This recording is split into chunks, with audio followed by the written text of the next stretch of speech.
Abraham தேவன் வாக்கு பண்ணார், எனக்கு ஒரு குழந்தை வேணும் ஐயா அப்படின்னப்போ ஓகே தந்துடலாம் அப்படின்னாரு. அப்போ அவனுக்கு கொஞ்சம் விசுவாசம் குறைவாக இருந்துச்சு. அப்போது மனைவி வேற ஒரு ஐடியா கொடுத்துச்சு, ஆகாரம் மூலமாக குழந்தை பெற்றுக்கலான்னு. சரின்னு பண்ணாப்புல. அது நிரந்தரம் கிடையாது. நிலையாக இருந்துச்சா, குழந்தை வந்துச்சா, வந்துச்சு. நிம்மதியாக இருந்தாப்புலையா, கையை தட்டி, இதான் ஆதாரம். ஆபிரகாம் குழந்தை இல்லாமல் ரொம்ப கஷ்டப்பட்டான். சரி, அவனுக்கு குழந்தை வந்துச்சா, வந்துச்சு. சந்தோஷமாக இருந்தானா, இல்லை, ரொம்ப கஷ்டப்பட்டான், ரொம்ப ரொம்ப கஷ்டப்பட்டான். குழந்தை இல்லாதப்போ அவன் பட்ட கஷ்டத்தை விட குழந்தை வந்தப்போ ரொம்ப கஷ்டப்பட்டான்.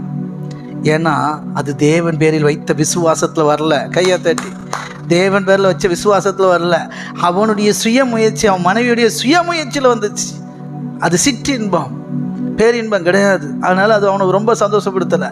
குழந்தை பிறந்தவொடனே எனக்கு ஆம்பளை பிள்ளை பிறந்துட்டுன்னா அடுத்த நிமிஷமே பஞ்சாயத்து. அடுத்த நாளே அந்த அம்மா வேலையை காட்ட ஆரம்பிச்சுட்டு, சாரால ஆமாம் ஒடுக்க ஆரம்பிச்சுட்டு